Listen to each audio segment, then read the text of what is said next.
Where you been? Why do you go missing? Where you be when I...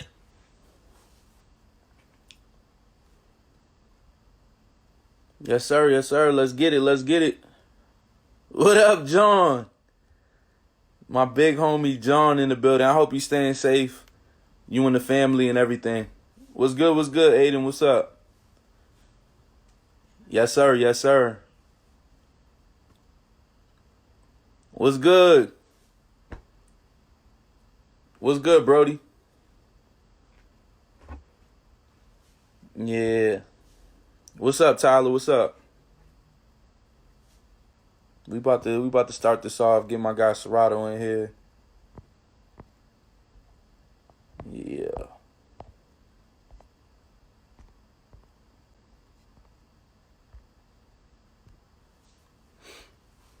Yeah. SIERATO coming through.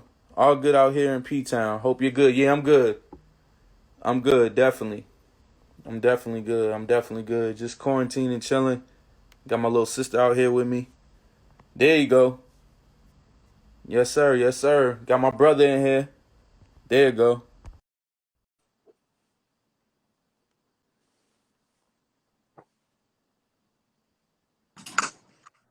What's good, family? Yeah, What's good? How's everything? yeah, same old, same old. Just chilling. Same old, same old. Yes, sir. Grinding. Ah, I said grinding. yeah, same old, same old. So in the other studio right now, trying to get some canvas work done. Trying to take a break from some shoes for a minute, but just for a little bit.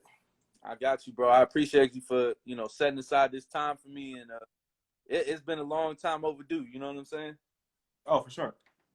Yeah, man. I just want to say I appreciate you, man, and definitely hope you and your family are staying safe and everything with this quarantine and this COVID as well. Yeah. I hope y'all staying up safe. Out there too as well. But I'm chilling. We're in the crib. Distancing or whatever. They actually about to lift our quarantine Friday apparently. So we'll see how that go. But Yeah. Nah, I still ain't definitely. going to the mall. Yeah. They opened the malls up today in Oklahoma, but I ain't. Yeah, I ain't about that first wave. You feel me? Yeah, you gotta let that sit for a minute. Yeah, I gotta let it sit, man.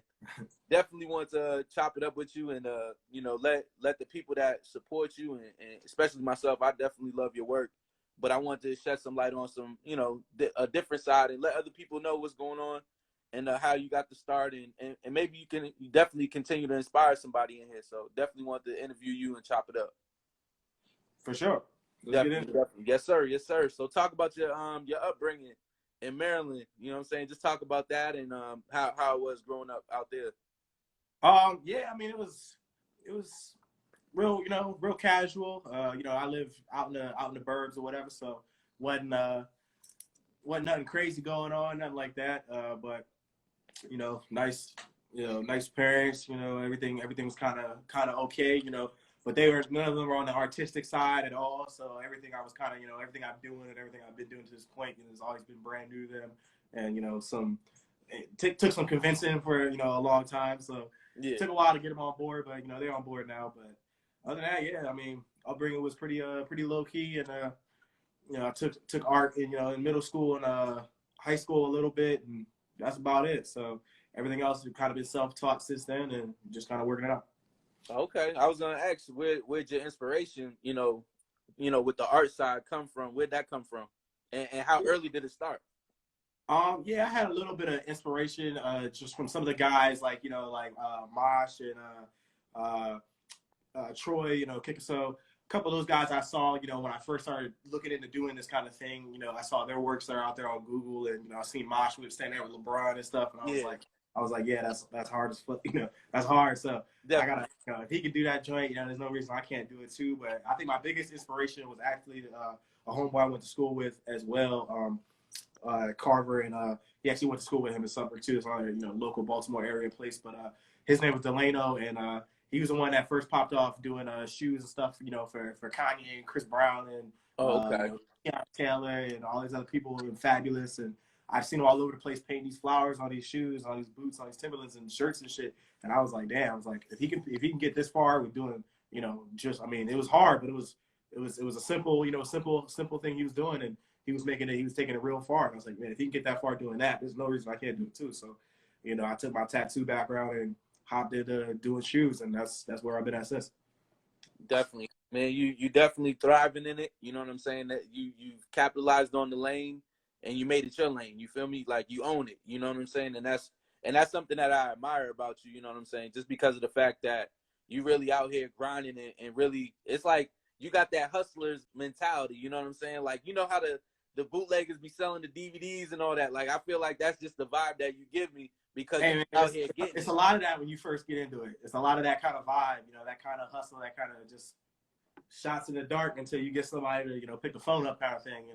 It takes a lot of dedication to kind of get into this kind of vibe, especially when it's the business that's, it's not like opening up a pizza shop somewhere where you can look at 30 other ones and see how they did it. Like, you got to figure it out. Like, there's nobody you can ask for help. There's nobody you can, like, lean on for that. I mean, except for a couple of YouTube videos here and there. I mean, I had to learn all myself. So it's just what you got to do. So I always see the questions people asking me, advice on this and how you start doing this, how you do that, how did you get to this point? And it's really just trial and error and keep at it. Like, that's really the only way to do it. There's no quick, easy way to learn how to do all this stuff and be good at it. So you just got to stay at it. Definitely. They definitely say you got to practice at your craft and continue to thrive in it. So I definitely respect that. Obviously, upbringing in Maryland, were you big into sneakers and growing up? And if so, you want to drop a couple of your favorites, and also, talk about the Foamposite, the Foamposites over there, because I'm from Boston, you know what I'm saying? But Foamposites came from that DMV area, you know what I'm saying? Just expand on that for us. Yeah, when I was coming up, I was obviously, into shoes, things like that. Kind of just because I guess my parents obviously didn't, or I don't know, obviously my parents didn't really know much about like shoes and like culture, stuff like that. Being into like the hip hop scene, all that kind of shit. So they didn't know to buy me like all the hot shoes that was coming out. I mean, when I was coming up, it was Air Force Ones and Foamposites and stuff like that was really jumping. A little bit of New Balance here and there. That's some Baltimore stuff, but it was hard. Like, it was hard to get them to give me shoes and give me what I wanted. One of my friends was wearing, so I was really more like a sneakerhead from a distance. I kind of I couldn't afford to get all that stuff. I could get like one shoe every school year, or every one shoe in the beginning, another shoe halfway through the year. That's how it was. Yeah, my parents was the kind of see like, they'll take me to Payless and see if I can get somebody there. Like, they was trying to give me the Shaq shoes to wear, like, out of Walmart. I had to wear those at gym. So it is what it is. You kind of come up like that, and then once you get to the point where you're at now, you get a little older, and that's where it made me probably 10 times worse than I ever would have ever been. There's a reason I have like all these shoes and all these, it's because I couldn't have it when I was coming up. So but yeah, Foamposites is always really big, especially in high school. Everybody had Foamposites. All the kids that had shoes and had all the popping stuff had, all the Foamposites, the eggplants, the Royals, the, all of them. I never actually owned that many pairs of them. I think I only own one pair right now. So I had to get the Supreme ones, but other than that, like that was it. Like Foamposites are dope, but I think they're just, I think they're fading out a little bit. And that's a little sad to see, but Nike got to do something about that. Yeah, I think they're working on it. You know what I'm saying? They got that Planet of Hoops Foamposite that's about to drop. I think that's going to bring a little bit of excitement to the game. But definitely, you know what I'm saying? I'm a huge Foamposite fan. I love the foams, you know what I'm saying? But, you definitely have it, though. They made some colorways that kind of faded out for a little bit, you know what I'm saying? Where they were just doing too much. I think it started with like that, what was it, the Meteor one or whatever like that. The Comet. And then it just fell from there. You know what I'm saying? And they never rebounded. They had some hitters, and then they just started doing kind of whatever. And definitely. Once they dropped like the Weatherman 3.0 version, I was like, all right. It's just reaching now at this point. So after that, it was kind of it is what it is. So definitely, you can't blame them for reaching though. They're gonna try to milk every situation. You know what I'm saying? So of course. So, I ain't mad at them. Did you play any sports coming up? Yeah, I was two sports all through middle school and high school. I played varsity basketball and baseball all 4 years of each. So or all 3 years I guess in middle school. But yeah, so I probably would have played basketball in college, but I have some hurt my knees and shit. So damn, I had to kind of lay off a little bit, but. Plus, I didn't stay in school long enough to do all that anyway. So I got you. But I definitely would have tried anyway. But What positions yeah, you I play? definitely played. I played a little bit of everything, but I was mostly, small forward-ish range, somewhere around there, shooting guard a little bit. Sometimes point if I had to, but And a then little bit. baseball. What position you play in baseball? Oh, center field. Same. Center field. Okay, yeah, we in the same boat then. Yeah, Yeah, I I was played always basketball. fast one, so they put me in the middle. Yeah, I played basketball, football, and baseball coming up. Okay, yeah. I would play football, but I went to a school that didn't have a fucking football team, so Yeah. I had to just be without it. So I got you. But, Well, what were some of your favorite NBA players and MLB players growing up then that you looked at?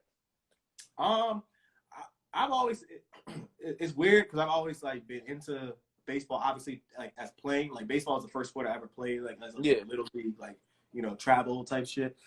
So I've always been interested in baseball, but I've always had a hard time watching baseball too. So like I've never really like kept up with like I mean until I started working with a bunch of the guys, I never really kept up with like MLB stuff and everything like that. I mean I knew like my Orioles, like obviously about Ripken, about the guys out of here, and then I knew about the guys that when I was coming up like Adam Jones and Manny Machado and all those dudes when they were here, and then I got to meet those guys eventually, which was crazy, later down the line. But yeah, I mean, baseball was always kind of here, and then basketball and everything else is up here. So it started going up. But coming up, basketball is always my top love. But coming up, I mean, I was, AI was my favorite player until I got hooked on LeBron, and then after that, it was LeBron, Wade, Shaq, Kobe. Kobe's definitely more like a reverence now than it was. It was kind of like you hate Kobe back then because if you're a LeBron fan, you gotta hate Kobe. So until you realize it's it's all the same thing. But you just be happy to watch them play and shit. But till they're not playing. But it's definitely LeBron. Shaq, Kobe, D Wade, Tracy McGrady, a lot of dudes. Steve Francis I always like the smaller players. Those console guards. They gave us. That's what I'm saying. Like they gave us hope. Steve Francis go out there and dump on people. Like ain't no reason I can't do it. Like I just need some better exercises. So that's what I always felt. So AI can be out there busting people's heads. Like there's no reason you can't do it. So facts. Those are always my guys. But then top of the list was always LeBron. So I kind of wherever he goes. That's where we at. So. Okay. You just answered my next question. I was gonna say who's your favorite player right now in the game. So I'm assuming it's still LeBron. Still LeBron, still LeBron till he out the league probably, but that's so who's the next one? Who when he leaves, who's that guy for you? Yikes. When he leaves, who's the dude? Who's that guy? Who'd be my favorite player? Who I think is like gonna be the face of the well, we know the face of the league is gonna probably be Giannis, but who's gonna be your favorite player? Might be Giannis. He's up there. I'm trying. Might be Giannis. Giannis or Harden. I always hope that Harden have a little more success. Playoff wise. I'm kind of waiting for that, but Harden's always been one of my dudes. I always like Russ too.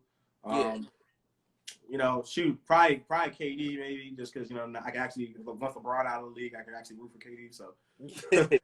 I got you.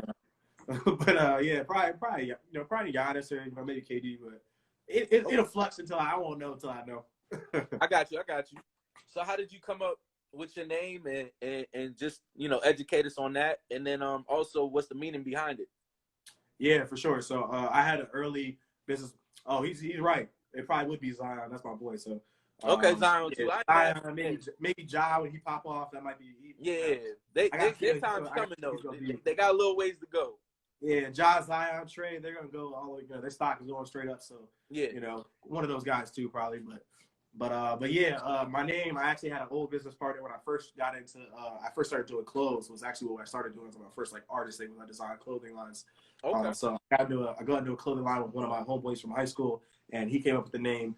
He was Italian, so he wanted to pick an Italian name. So we went with SIERATO is the full name, and then we shortened it to SIERATO, which just means living carefree. So that's kind of what I kept the name after he bounced, but I made it stick. No, you definitely made it stick because I always wondered how you got the name and where it came about, and I'm pretty sure a lot of people wanted to know that too. Definitely. what was the main reason for getting into, you know, the customizing, and also what was your first pair that you ever made? Damn, I don't know if I have my first pair I ever made still. It's probably somewhere. I have some of the early ones on the wall in here I might be able to pop out, but yeah, what was the beginning of the question? Oh, that I was saying, what got you into it? Oh yeah. When I was coming up, like I said, like I was getting one pair of shoes in the beginning of the year, one pair halfway through, so I had to kind of figure out how to keep my shoes alive, you know, during that period of time where it wouldn't look crazy, especially when you're getting like all white Air Forces or something, you know. Yeah, they get beat. They don't last for so long, so yeah, you know, I was always in trying to figure out how to make my shoes last longer, how to repaint them, you know, take scuffs off of them, all that kind of stuff. So you know, I was big in like the whitening sticks you get from the store and all that kind of shit. So yeah, I kind of dabbled in it a little bit before I ever like really decided to paint a pair of shoes. But I guess what really got me into it to actually put some art on the shoe was after I left UMBC, I went and I got my apprenticeship. I went to tattoo professionally, so I went and did an apprenticeship for a year and a half, and then I tattooed professionally for like 2 or 3 years after that. And just in my downtime in the shop and whatnot, I wanted to practice like my tattoo skills. So I would take like flash art, you know, the stuff that's hanging on the walls when you go to get your ink or whatever. I would take that and I put them on like Vans and Converses. I would use just Sharpies, like color Sharpies, and I would put the whole entire designs, like I make whole designs to wrap around the shoe.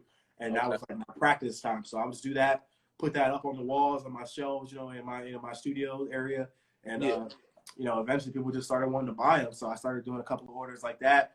Moved into like a stand in the mall with my business partner. We ran out of shirts and shit, so we had to fill the space with something, or we was gonna get fined. So I put my shoes up there. That's dope. I started having people ask me if they could, you know, if I could fix their Jordans, if I could, you know, fix the scuffs on their, you know, 5s and 11s and whatever it was, and then eventually I started getting actual orders for actual art, and I guess I started doing my first corporate events. I did events for like Nordstrom and DTLR and Finish Line, stuff like that. And then I kind of got my first Ravens players and my first Orioles players out of, you know, working in the mall. And I just kind of snowballed it on Instagram ever since then, once Instagram hit.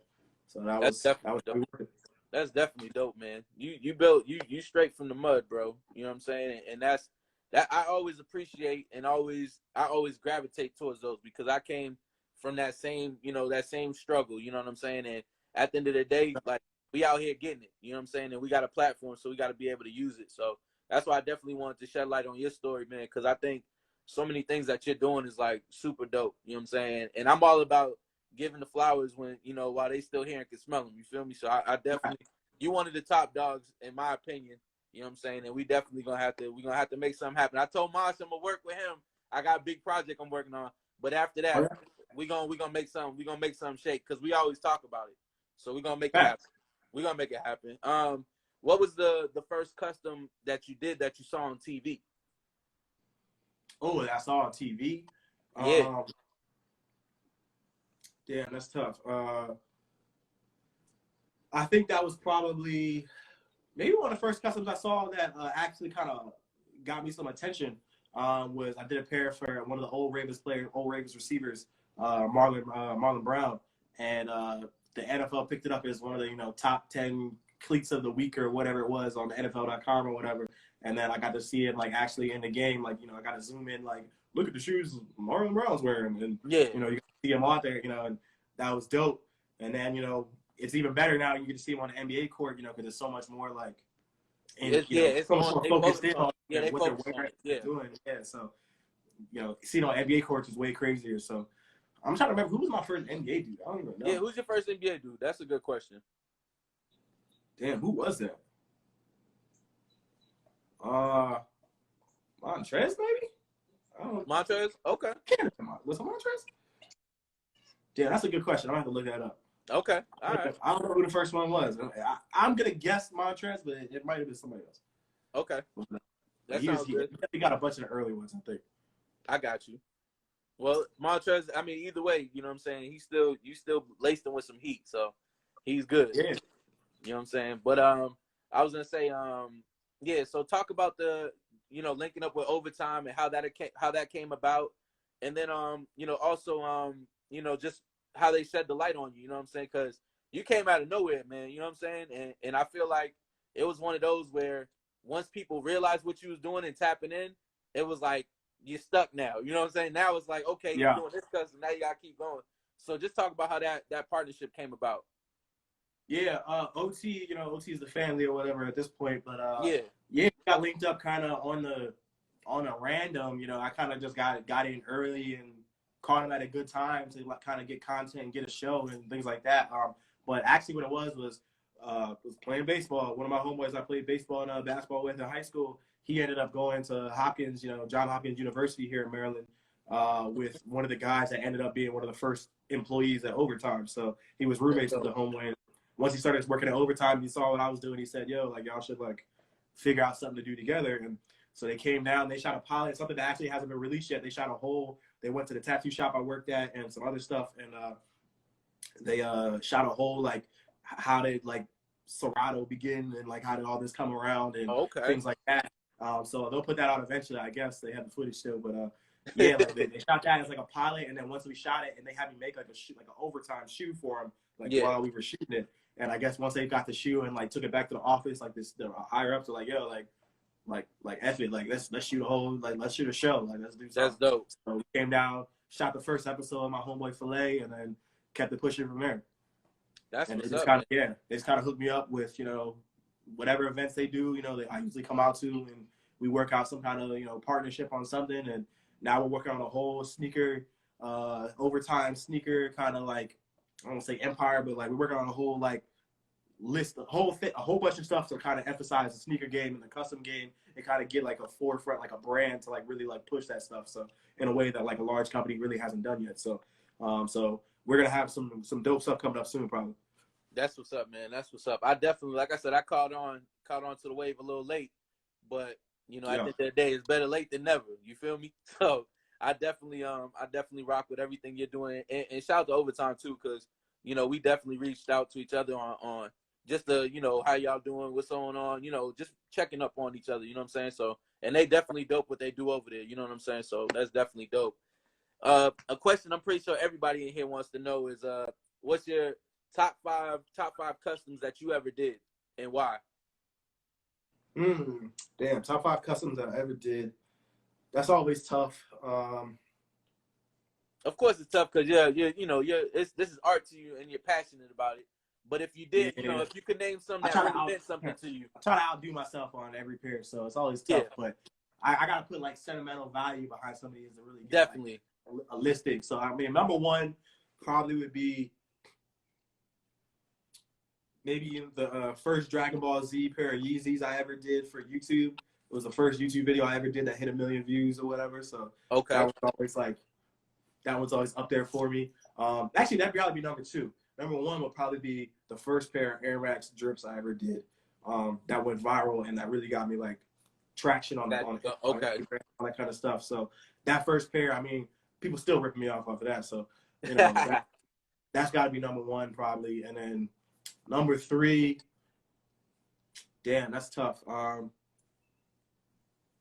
Number 3 probably be any of the Air Mag pair customs I ever did. Those are fire. YouTube, so either one of those, is wild. So either one of those probably be 3 and 4, and then number 5. We'll put them in one slot. So that'd be number 3, and then 4 probably be first pair I actually got Zion to get on the court before he blew a hole in any of them or anything like that. So because we had some earlier test runs that didn't make it to the court. So, he's a big boy. So, but yeah, get him on there. Right after he put his foot through a shoe on national television, getting to be the first pair he put back on the court. That was crazy. So, that's got to be 4. And then 5 maybe. I'm not even sure what 5 would be. That's probably a rotating scale, but 5 maybe the ones I did for Tom Holland or whatever. I got to do a Comic-Con and I got to do a whole panel in front of the whole Comic-Con and shit. And then I went back there. I did the shoes for him earlier and then took him to the shoes. And not too often you get to meet real life movie stars and your Marvel heroes and shit. So and he's over here. You should do a pair for who would love these. Robert Downey Jr. would love a pair of these. And I was like, yeah. Like, all right, hit him up then. Like, what's up? Like, so yeah. But yeah, he's him and Zion are one of my 2 favorite most humble like celebrities you're ever gonna meet. So, yeah, they're definitely two are up there. So that's probably right out the 5. Okay. What's your what's your favorite shoe to to work on? What's that one shoe that you can go to and be like, all right, I love this setup, the canvas, I'm already good to go. What's your go-to shoe? Damn, go-to shoe, that's tough. There's a couple of them. I mean, Air Forces are always an easy go-to, but people always be shocked that my number one pick, if I really had to just pick a shoe that I want to do the best, like smoothest, like best art you could do, like if you're just really trying to put art in a shoe, the Westbrook 1.0s, like those. Oh, really? Ones that'd be my first pick, like that smooth Jordan surface right on the front. Yeah. Like there's no better shoe than that to put to draw on. Like there's really not. Like I kept one of those. I did one of those myself. I was gonna sell them. I ended up keeping them because I love them so much.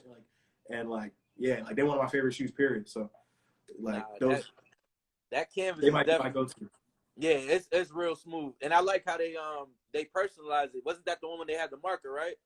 Yeah, they had a No, was that the one or was that the 2? I thought it was the one when they had the. They had like a half. They had like a half in between. Wasn't it one of those? It could have been. They had like 1.5 or something. It was one of the ones. One of them came with the marker and everything. Yeah. I almost thought those. I was like, what do I need that for? So, but I thought it was cool. Yeah. Now they definitely killed it. Just talk about some of the young players that you work with. Obviously in the league, I feel like honestly, it's crazy because I feel like the younger players, they gravitate towards you. You know what I'm saying? Like they go to you for all their. That's how I feel. You know what I'm saying? So just talk about just working with them. And how's that process when you're actually working with a Zion or a Ja Morant or a Trae Young, or just talk about that process, how it goes. It always goes pretty smooth, to be honest. I mean, most of them, it's like you said, it's nice that a lot of them kind of have awareness of, what I do and like my work and things like that. So they come in ready to go and like wanting to figure it out and how do we do this? How do we do that? Like, let's get something popping. Like, I mean, it's one of those things that it's like the process gets real smooth after a while. Like once you get known in this business, like in this industry, like doing this kind of thing, they tend to come to work with you and they come ready to work. So especially when you're doing stuff like the show and stuff, where they get to like see like how it comes out and like have some footage of like what we were doing and like see how I did it and things like that. But all the young guys are pretty easy to work with. I mean, some of them, you kind of forget sometimes that some of them are kids, for real. But you gotta you gotta be a little patient with some of them sometimes, but. It's nothing too crazy. Like they're all, pretty much good to go. And I already know like that's one of the main things I really appreciate overtime for is like getting me plugged in with a lot of like the younger generation. Because now I'm coming up and I did last year, like I did work with, 6 or 8 out of the top 10 draft picks in the NBA. That's what I'm saying. And that was wild to me, and I'm gonna do it again. And this year I'm gonna have at least 4 or 5 of them that I know. I mean, Jalen's probably gonna, Jalen or LaMelo, one of them gonna go number 1 at some point. There's gonna be another, at some point I'm gonna have to have a category for, my number 1 draft pick size. That's gonna be wild in and of itself. So, it's just trying to work on that and keep up with the young guys is definitely where you gotta be at. But yeah, they're all dope. That's what's up. How's the process go? Is it one of those where it's like they call you up and be like, or they shoot a text, and they're like, hey, this is what I'm thinking. Like, how does that? Just talk about how that process goes. You go through it. And who's more hands-on? Like, who's one of those athletes that it don't matter what sport? Who was that one player that was like, yo, this is how I need it, detail for detail? Shoot. It's actually funny because I say probably 99% of them are probably the exact opposite, where they just like, they send me DM and they'll be like, yo, like, let's do something. But they got no idea what it is, what they want to do. Like, they don't really care. They just like, you just do something hot. Like, that's all they say. That's all they say? Half the time, they just do something hot. So yeah, unless they come with like a specific request for like Dragon Ball Z or Naruto, that might be as far as they go. It's like, yo, I just want Dragon Ball Z. Like they don't really care like what you do. So they don't even get in depth with it. Yeah. So yeah, most of them like that. I think I might only have one case of like really specific like on my neck type of like I needed to look. This is what I want. Like, this is what I want. That was probably LaMelo. LaMelo is probably the most like, yo, like I need this here. Can you put this over there? Like, can you put this color in the front? I was just like, damn, bro, like I got you. Like, let me do this. Give me a couple, give me some starting points and let me go. Like, you know what I'm saying? But Probably Melo is probably the most hands-on. You know, Trey's a little bit like that, but not too much. Like he let me do, like, he give me some base starting points and then he let me go. So That's what's up. yeah, Because they gotta let you be creative. You feel me? yeah, most of them get that. Creative. Yeah, most of them get that. You know, but it takes a little. You know, I always have to get a little input from all of them anyway. Like, I don't want to just like wing anything. So. Yeah, I think that's dope. You both gotta work on it. You know what I'm saying? I think it's, you know. Yeah. And I'm sure you be sending the process like, yo, look at this is what I've done so far. What you think? You know what I'm saying? So it's a whole process. You know what I'm saying? But a lot of people don't get the chance to hear that side of the process. They just see the finished product. You know what I'm saying? So, yeah. So that's why I think what you're doing is so dope, because you break down everything, every step. You know what I'm saying? Facts. So yeah, I mean it's definitely better. It's preferred that, you know, I get 1 or 2 starting points, and then after that, you know, let me do what I do, make it look hot, you know, because I like to make every shoe something I would wear myself, even if the idea isn't something I would have the idea myself for. Like, I like to make sure that it's something that I will still look good if I put it on my foot. So if I don't like it, it doesn't go out the door. So that's how I try to keep it, to make sure I keep my quality, you know, where it's at. Definitely. What's the goal for the SIERATO brand? What's the ultimate goal? What do you want to get to? What's that ultimate goal? Like, top tier ultimate goal is I want to show like a syndicated show would obviously be like crazy, but like I want to show, like, you know, like an Ink Master or like a Miami Ink, something like that, you know, that kind of style of show where you just like kind of follow along as we go with these various places and to these celebrities' cribs, these athletes' cribs, or whatever it is, and whatever we happen to be doing, whether it's shoes or it's, you know, I'm in my canvas studio right now, whether it's like paintings or like murals, whatever it is, like that's where we want to go. So that's the goal, is to get a show on, you know, Fox or TNT or something like that, like somewhere you'll be known, you know, wherever you at. So that's what we're trying to get to. Definitely, and you're gonna get there, bro. Speaking of that, what's been your biggest accomplishment so far in your young career, as far as the industry goes? That's tough. Biggest accomplishment. I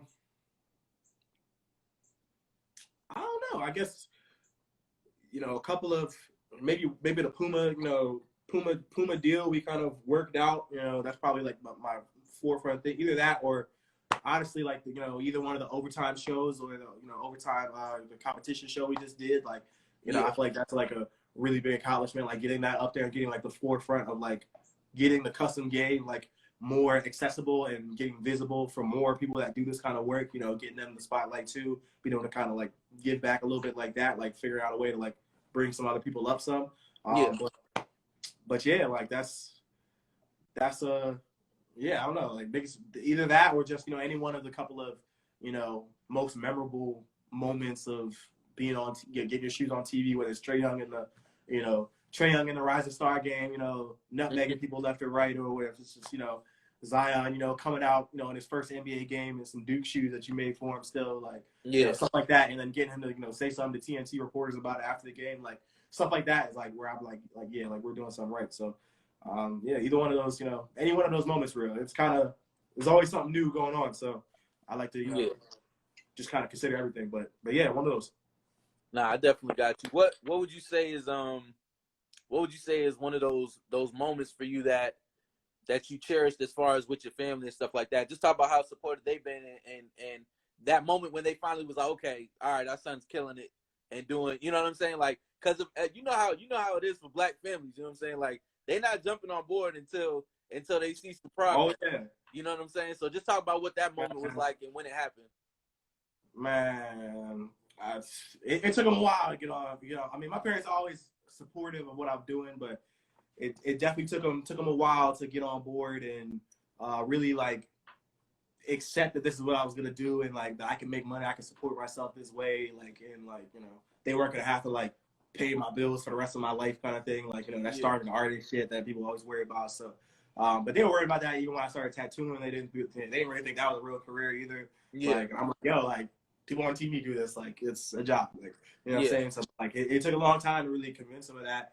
And I don't know what the point was that we really did convince them. It had to been, you know, maybe when the Instagram followers started climbing up there and they were like, wow, like that. And then honestly, the YouTube probably helped the most with that. Like, okay, you know, it's hard to, you know, dispute the numbers. So You know, you got That's when true. you Yeah, got a numbers video don't that's getting lie. millions of views in a week. Like it's hard to say, you know, that you're not doing something right. So at that point, you know, then you get paid for YouTube, obviously too. So once they see the money coming in, they realize they don't got to pay for me no more. Like, Yeah. you know, they're going to go after that. So now they just like, you know, I think the next biggest thing after that was when the Zion shoot hit, and my dad's got people in the office like, did your son make these? Like, you know, That's like, crazy. these are on ESPN, like, you know, like stuff like that. Yeah. Like after that, they don't ask so many questions. That's dope. That's dope. Yeah. The last thing I want to talk to you about, the signature stamp. Just talk about what that means when you got that your signature stamp on, which is your signature on the shoe, and because I've seen you fight for that. You know what I'm saying? And that means a lot to you.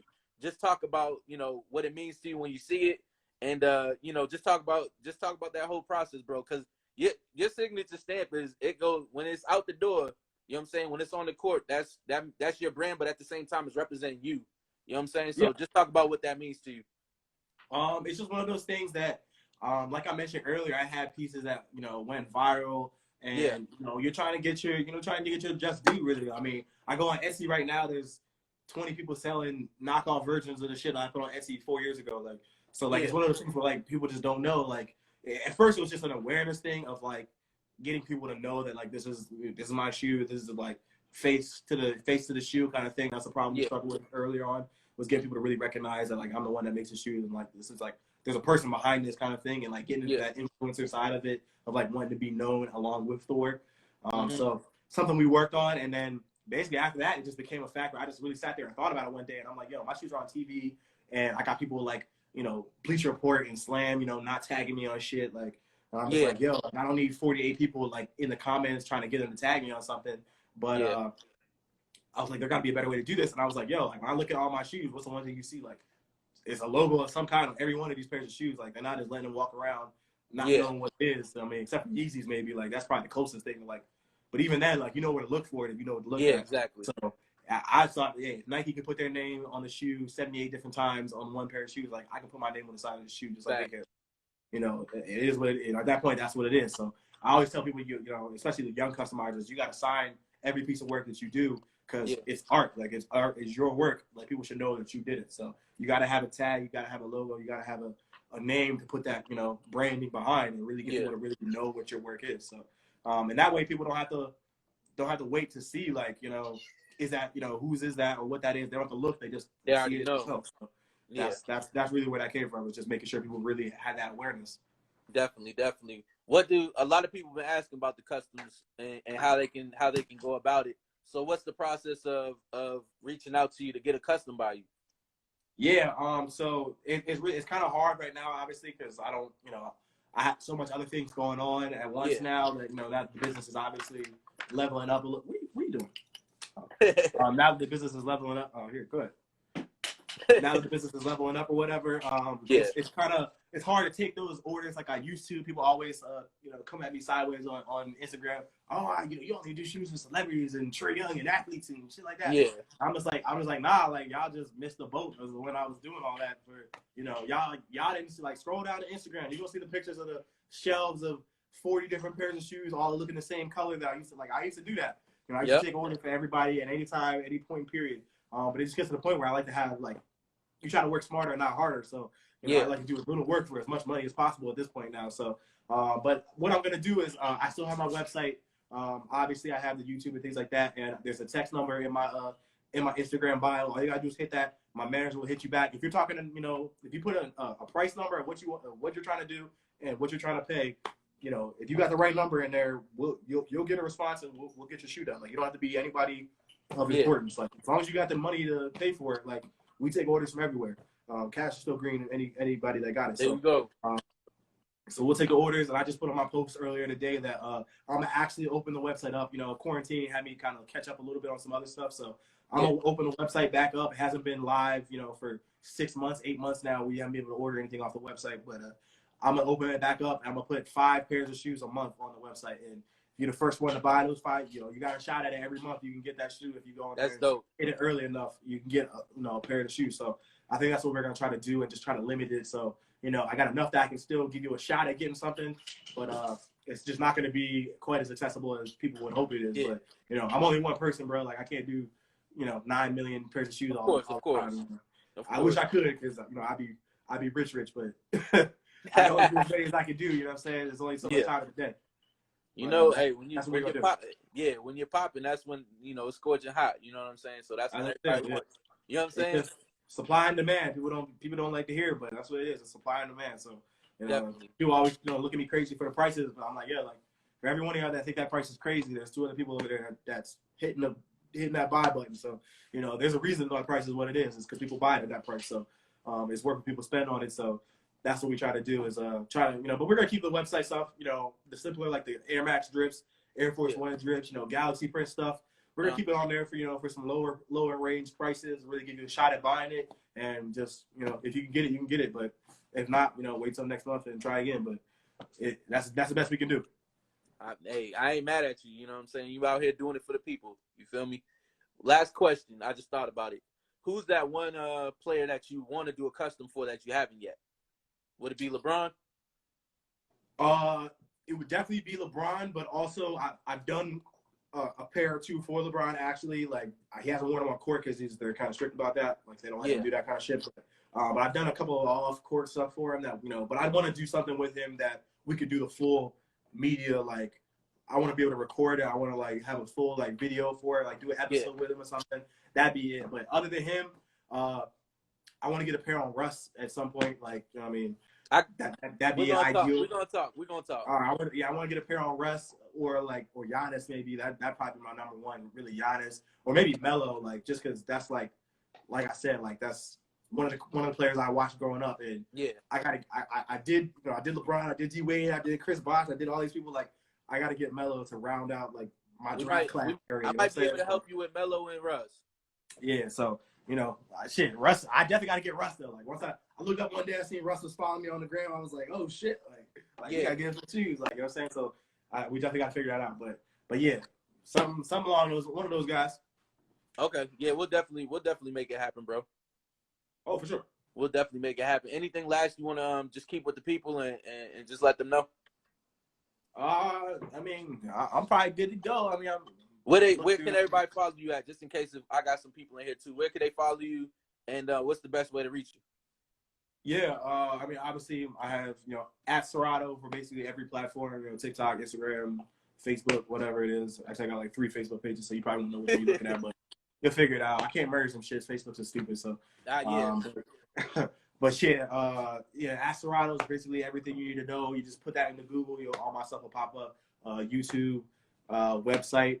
That's your best bet if you're trying to buy something. Is go to the website or hit the text button in my bio and talk to my manager about it. If you got a decent idea and you actually have some money, we can make it happen. So, that's probably the best way to get at me. Definitely. I appreciate you, bro, for setting aside this time. Time is money. I know you're about the money now. You a big baller now. You know what I'm saying? You big baller brand over there. You feel me?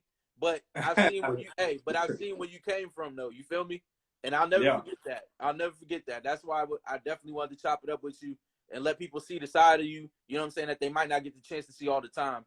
You know what I'm saying? Because everybody think same thing with me doing interviews. Everybody think there ain't no bloopers. You know what I'm saying? There's bloopers that come with it. You know what I'm saying? Y'all just see the finished product. You know what I'm saying? So at the end of the day, they got to see the grassroots and where we come from and continue doing what you're doing, bro. Yeah. And one thing about the bloopers, boy, one thing about over here eating shit. If you don't get the one thing, if talking about bloopers or whatever, we have something come up with overtime where we're gonna actually go over. We're gonna put this on a green screen behind me. We're gonna put stay home kind of content for you guys where we're gonna put the episodes we did, the previous episodes of Trick My Kicks or whatever on there, and I'm gonna just talk through, what was actually going on during those episodes, what the interaction with these guys really was, and how we got to that point. Some other questions, you guys might have. Producer's gonna walk it through with me, and we're gonna go over that. So stay tuned for that if you guys want to get some more in-depth ideas or more in-depth info on how this stuff actually works and how it comes about. Stay tuned for that. But that's what want to be the next things we got coming up. Definitely. Like I said, man, I appreciate you. And it's all love, too, because as soon as I saw some of your customs, bro, what I do? I hit you right up. Yes, sir. When Whiteside had them joints on, I hit you right back. I hit with the what was the Dead Presidents. I hit you right yes, up. Sir. Yeah, you feel me? Hey, whenever he got a couple he hasn't even pulled out of the closet yet, so you got to tell him to wear his shoes. I got you. But He whenever love wearing them 88 times in a row instead of wearing the other ones. So we gotta get him to rotate a little bit. But that's the homie though. Yeah, definitely. But whenever I see something, bro, I'm always gonna put it out there, and I'm always gonna show love, man. That's just how it is. We gotta continue to support each other. You feel me? Too many crabs in the barrel. We gotta make it happen. So I appreciate you for setting aside this time, and definitely we gonna link up too. And especially after this quarantine, we gonna link up. We gotta link up. And I want to get something done for you. I'm gonna say it live. I gotta get something done. So we'll make it happen. Okay, yeah, just let me know. I appreciate you having me on. So I'll let you get back to it. But all right, bro. I appreciate you. Yes, sir. Yes, sir. You already know.